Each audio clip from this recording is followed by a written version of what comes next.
Nous y voilà, mes chercheurs de vérité. J'espère que vous allez tous très bien. C'est une vidéo assez différente de d'habitude, car j'utilise ma véritable voix. Excusez-moi si vous remarquez un accent bizarre, mais c'est ce qui arrive quand ça fait 13 ans qu'on habite en Italie. J'ai donc préparé ce petit tapis. Comme vous pouvez le voir, il est très païen, car j'aime travailler avec l'énergie des dieux. J'ai infusé cette pratique avec mon énergie personnelle. J'ai déjà allumé la bougie au nom des Ya, sa protection. Je me suis mis sous couvert d'Enki. Et j'ai également brûlé de l'encens. J'ai placé ma belle statue de Shiva ici, que je dois encore peindre d'ailleurs. Alors, comme je vous l'ai dit, il existe de nombreux types de pendules. Celui-ci est très ancien. Je l'ai depuis environ 15 ans. Et la chaîne s'est cassée. J'ai remplacé par un fil. Mais c'est un pendule classique en métal. Et je vous conseille celui-ci pour débuter. Celui-ci, en revanche, est en cristal, entièrement fait de cristal avec des petites pierres qui symbolisent les 7 chakras.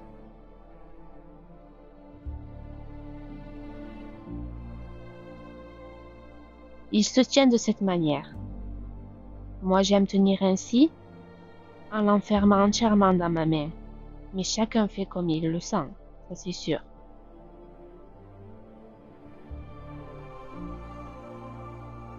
Voilà, je retire mes bagues, car il vaut mieux ne pas en avoir pour être aussi libre que possible de tout perturbateur qui pourrait influencer les ondes. Il est important de demander au pendule de vérifier mentalement en lui disant par exemple « Je voudrais que tu me fasses un nom dans le sens anti-horaire ». Et voilà, il tourne dans le sens anti-horaire. Bien sûr, je ne bouge pas la main, ou le moins possible. Ensuite, je lui demande de me faire un oui dans le sens horaire. Et le voilà, il bouge.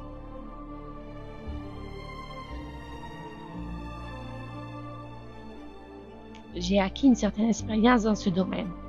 Donc il est normal qu'au début, vous trouviez cela difficile d'avoir un contrôle total et neutre sur le pendule. Lorsque vous posez une question, vous devez être neutre, ne pas le conditionner avec vos pensées ou la réponse que vous désirez entendre. Parce qu'en fait, le pendule est très sensible à ce qu'on va penser dans la tête, dans son mental, par le petit mental. Alors il va vous répondre avec ce que vous désirez entendre. Vous devez accepter la réponse du pendule en fait. Lorsque vous posez la question, imaginez que vous passez un appel et attendez que l'interlocuteur réponde. Pour s'entraîner, vous pouvez aussi utiliser les cartes du tarot par exemple. Vous mélangez les 22 arcanes majeures et vous demandez au pendule de deviner quelle carte vous tenez sans la regarder. Et puis, si vous voyez que votre pendule, à force de faire cet exercice, va bien répondre, ça veut dire que vous êtes prêt.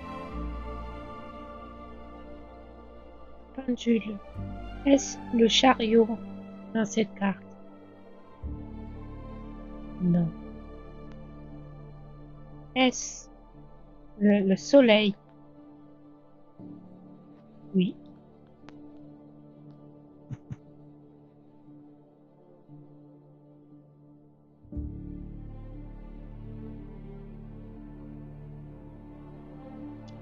Une fois que vous avez acquis ce contrôle mental et énergétique, vous pouvez aussi utiliser des cadrans que j'ai préparés.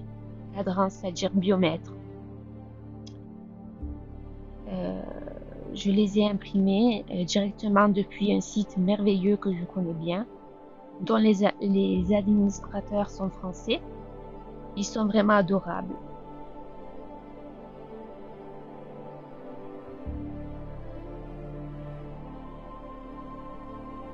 J'ai aussi créé un biomètre à la main pour les niveaux de bêta-catéchine dans l'urine pour les femmes qui voudraient savoir si elles sont enceintes, par exemple.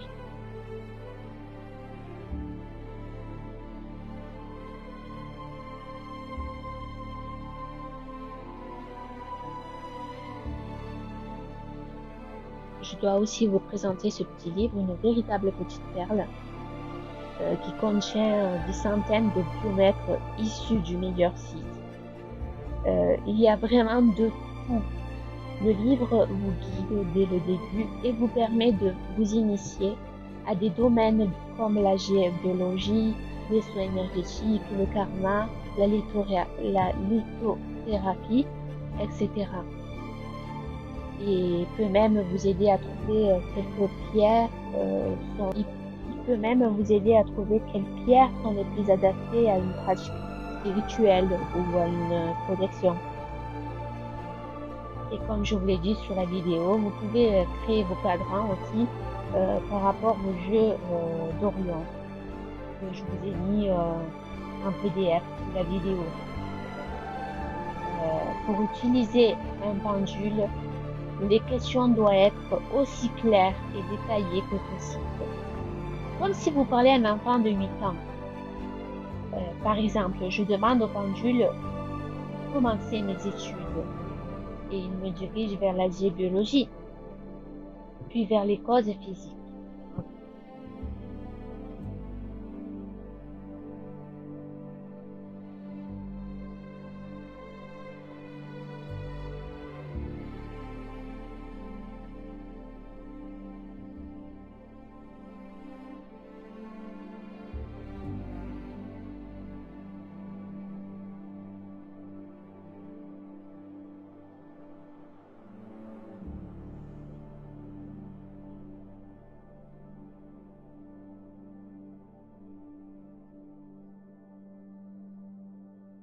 Ensuite, je peux approfondir en demandant quelles sont les causes physiques du malaise de ma mère? Il y a toujours les yeux qui brûlent? Et le pendule me répond pollution de l'air, ce qui est vrai, car elle habite dans une zone très polluée.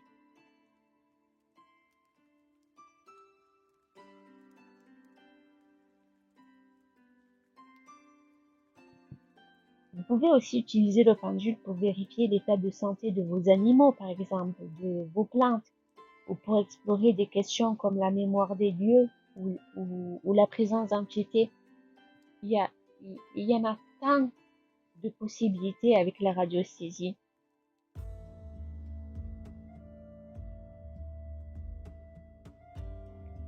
Bon, en fait, en conclusion, j'espère avoir été claire et je m'excuse encore pour la voix que j'utilise sur mes vidéos. Mais voilà, je tiens à faire des vidéos de bonne qualité et c'est beaucoup plus facile pour moi d'utiliser un TTS qui va me permettre d'offrir une voix claire et sans interférence. Et puis voilà, aussi au niveau du temps, ça m'aide beaucoup d'utiliser un TTS. Comme vous pouvez le voir, je ne suis pas une intelligence artificielle. Je suis bien une personne en chair et en os. Et voilà. Et pour les prochaines vidéos, je peux pas encore vous dire exactement quand elles seront prêtes. J'ai beaucoup de problèmes personnels en ce moment, plus d'être maman de jeunes enfants sans beaucoup d'aide. Mais je vais essayer de publier au moins 3 vidéos par mois, sans promesse par contre. Donc voilà. Et alors je vous salue à tous. Je remercie tous mes abonnés, tous les encouragements que vous m'envoyez tout le temps. Ça m'aide beaucoup, ça m'encourage. Je vous remercie vraiment pour votre affection. Et voilà. Que la gloire des dieux d'Orion nous accompagne. À bientôt mes amis.